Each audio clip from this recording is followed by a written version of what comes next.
Cathie Wood, CEO and CIO of investment firm ARK Invest, is well known for her contrarian views, specifically with regards to Tesla.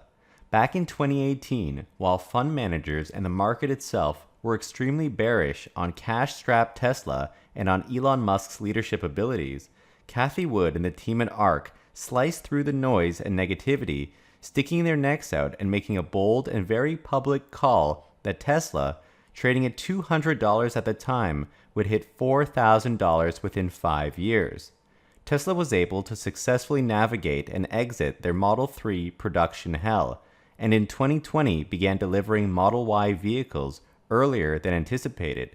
Tesla stock hit the groundbreaking highs of $4,500 3 years earlier than Cathie Wood's original prediction and $500 per share higher in price. Now, once again, she's making bold statements as to where Tesla and the electric vehicle market are headed over the next 3 to 4 years. During the 2017 to 2018 timeframe, Cathie Wood reminds us that the analysts at ARK Invest originally forecast that Tesla's 18% market share in the EV market would decline to 11% over the subsequent 5 years as competition intensified. However, instead, Tesla's EV market share has actually gone up since that time. Tesla's sales have risen each year, and they continue to gain market share in the global vehicle market. There are about 90 million cars sold each year worldwide, give or take depending on the year, but this market is fairly saturated and remains stable. Because Tesla's sales have gone up and the auto industry has remained flat, they gain share in the overall car market, but that doesn't mean that they can't lose market share in the electric vehicle space. In order to further increase EV market share going forward, they need to continue growing faster than the rest of the electric vehicle industry. Now, this may be both an opportunity and a challenge for Tesla, given Cathie Wood's predictions on industry growth. Last year, EV sales were about 2.2 million units. However, Cathie Wood believes that the industry will scale to an astounding 40 million units by 2025. That's over 1,700% growth over a 5-year span. She actually thinks this may be conservative given that China is now subsidizing EVs and Chinese companies are rapidly growing their production capabilities. This year, in 2021, it's expected that EV sales will grow at over 50% to be in the range of 3.6 to 3.8 million units. Now, other automakers are coming off a smaller base and are bringing new production online, which is going to contribute to achieving this 40 million estimate that Cathie Wood is speaking of and will drastically boost the industry growth rate. Now, this could hurt Tesla's market share in EVs. For example, an automaker going from 10,000 EVs to 20,000 EVs, that's a 100% growth rate. Given that Tesla's base is much higher at 500,000 cars from last year, in order to maintain market share versus this sample company, they would need to deliver 1 million cars this year. So it might be tough for Tesla to maintain this type of market share. However, many automakers have been investing half-heartedly into EVs, whereas Tesla has gone all in, and they're looking to drastically grow their battery production by multiple times between now and 2025. They're telling suppliers to boost production as well, with batteries being the key limiting factor to vehicle production. Cathie Wood also notes the fact that competition is pushing their own EVs, which will become more prominent as more competition finally comes online, but this is actually validating Tesla's core business and could counterintuitively benefit Tesla when consumers begin to compare vehicle specs and realize how much better range and performance and other technology features they'll get from a Tesla. So although market share may decline, being a leader in this industry that has explosive growth will hugely benefit Tesla, who's driving a big portion of this growth. By 2025, if ARK Invest predictions come true, Tesla will be a large component of that 40 million vehicles number. For some context, 40 million vehicles annually by 2025 absolutely destroys the gas car market. That's going to cause a major shakeup. If you think about it, it's taken Tesla 18 years to get to where they are today, and EVs only make up just over 2% of the overall car market. Up until now, EVs are just a drop in the bucket, but based on Cathie Wood's target, there will be an S-curve type acceleration where the strongest EV players, the ones who are electrifying the fastest, will be around to fight another day.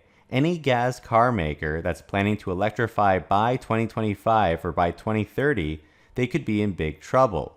40 million EVs would be about 45% of the overall car market. That means companies enjoying vast profits on sales of ICE cars will see volumes decline, basically cut in half, assuming the damage is evenly distributed. It's very difficult to survive when your sales get cut in half or more. Even a small drop in sales, say 10%, is a devastating blow to profitability, as legacy automakers need to first cover fixed costs with their sales inflow. The last car they produce in any given time period is the most profitable car, since the fixed costs have already been paid for.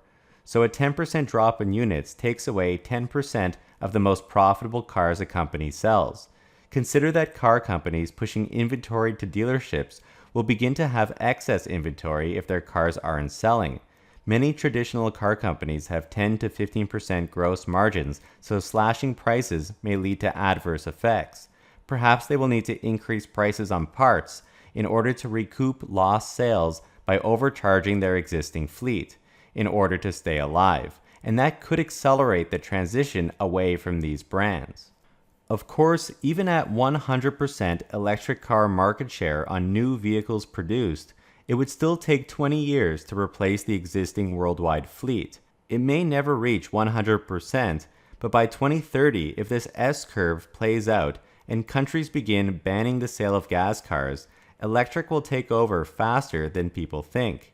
If your favorite legacy automaker is only planning to produce a small number of EVs by 2030, that's going to be their entire business in 2030, or whatever's left of it, and the expenses and write-downs and pension plans from the gas side of the business could take down the seemingly strong balance sheets of these companies. EVs don't require oil changes or most maintenance, which will effectively cause the dealerships who sell electric cars to end their own current business models. This 1,700% industry growth rate is game-changing and will separate the winners from the losers and will flip everything on its head. This is something we haven't seen yet. Many electric car bulls have predicted the fall of dealerships and legacy automakers, but it hasn't happened yet because 2% EV market share is quite low. But a jump to 40% in just the next 4 years will definitely move the needle. And the winners will enjoy selling into a massive long-term continuous stream of people buying EVs for the first time or upgrading their EVs indefinitely. And by the way, stop using Yahoo Finance, stop using Google Finance, and check out our website, themarketisopen.com, where we have instant stock quotes and financial data going back 10 years, and it's all freely available. Now, Cathie Wood brings up some interesting takes on fluctuating car prices, inventory, and the chip shortage.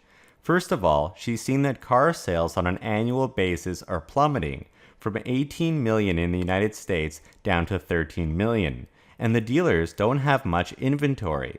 Now, most automakers are blaming this on the lack of chips and supply chain issues. But strangely enough, Cathie Wood notes that even the used car market has peaked, and since no chips are required for those cars that are already built, something doesn't fully align with what the automakers are saying. And secondly, she asks, why is it that electric cars are able to get chips since they're seeing explosive growth, but giant ICE-making auto companies that have huge leverage over suppliers aren't getting the components they need? In a leaked email covered by Teslarati, Elon Musk even says that at the beginning of the quarter, Tesla built many cars that were missing parts and had to be added in later. So the chip shortage is definitely affecting them as well. But now Tesla is bracing for the biggest wave of deliveries in company history, as these cars are now ready to ship. So this is leading Cathie Wood to believe that in addition to lack of chips, perhaps a more important underlying culprit is that consumers are in fact shifting to EVs in droves, and there aren't enough electric vehicles available. so the gas car inventory is in fact sitting in people's driveways as they are waiting for the next or for their first EV to become available. This is hurting both used and new gas cars, while the EV market is on fire, seeing 50% plus growth. She also believes that price declines in electric vehicles and batteries will help solve the auto pricing problem since prices have increased. Again, this isn't good for gas cars, which don't stand to benefit from the continuous decline in battery costs. Furthermore, China is seeing explosive EV growth. While the United States is busy trying to slow Tesla down so that GM, Ford, Toyota, and others have time to catch up, as mentioned, China is subsidizing EVs aggressively, so it appears that by 2025, many Chinese companies will take the place of some traditional automakers as global leaders. Tesla is at least competing aggressively in China. In August, they reported 44,264 sales of the China-made Model 3 and Model Y, which is a record for the company by about 9,000 units compared to March of this year. However, it's better to compare each month in a given quarter to the corresponding month from other quarters. So Tesla's July numbers are a record for the first month in any quarter in China, and August is a record for the second month in any quarter. This gives Tesla a promising base for having solid third quarter results and second half of the year. As a matter of fact, 44,200 deliveries implies over 530,000 cars per year. This is much higher than Tesla's greater than 450,000 production capacity in China. However, these are deliveries, and production may in fact be lower. As Elon Musk has stated, Tesla exports for the first half of the quarter and then delivers locally in the second half. So many of these cars could have been shipped in the first month and only arrived in August, at which point they're counted as a sale. Nevertheless, it looks like Tesla's China production is still ahead of Tesla's stated capacity. Now, China sales will help contribute to Tesla breaking new revenue records for the year. Analysts are expecting Tesla to break the $50 billion barrier with 59% growth over last year. This makes Tesla quite a scary company for competitors. Just a few years ago, Tesla was on the verge of bankruptcy and struggling to build cars at scale, making them the laughingstock of the auto industry. As Cathie Wood says, we're seeing exponential growth now in the EV market. And so at $50 billion, about 5 times higher than revenue was 5 years prior, Tesla is now self-funding, profitable, and they have a solid balance sheet. This means they can hire and expand, which will put even more pressure on competitors. Tesla was winning when they were a tiny company. Now, with 80,000 employees, they're growing into their market cap. Just as an example, ARK Invest is saying that the costs associated with training artificial intelligence machine learning models has fallen 68% each year. At the same time, Elon Musk says that Tesla is spending as fast as they can. As we saw with Tesla's AI Day, Tesla is aiming to hire AI engineers like crazy, and coupled with declining costs, Tesla is basically getting more bang for their buck through rapid iteration. So the company is basically able to accelerate its investments now, not just in AI, but all across its businesses, which they can finally do thanks to the incoming cash flow from mass market Model 3 and Model Y, which are now acting like the Model S and X did and funding other parts of the business. Based on all of these trends that Cathie Wood is seeing, she reiterates her $3,000 per share price target on Tesla stock, which is ARK's base case, and still far above the current $700 range where the stock is trading today. While everyone thinks Tesla stock is too expensive, the data from the industry trends is feeding ARK's outlook and providing the reasoning for Cathie Wood's bold and contrarian call. So do you think it's possible that the EV industry does see a massive 1,700% jump from 2 million to 40 million EVs by 2025, or is this pie in the sky? And what role do you think Tesla will play in terms of EV market share in 4 years from now?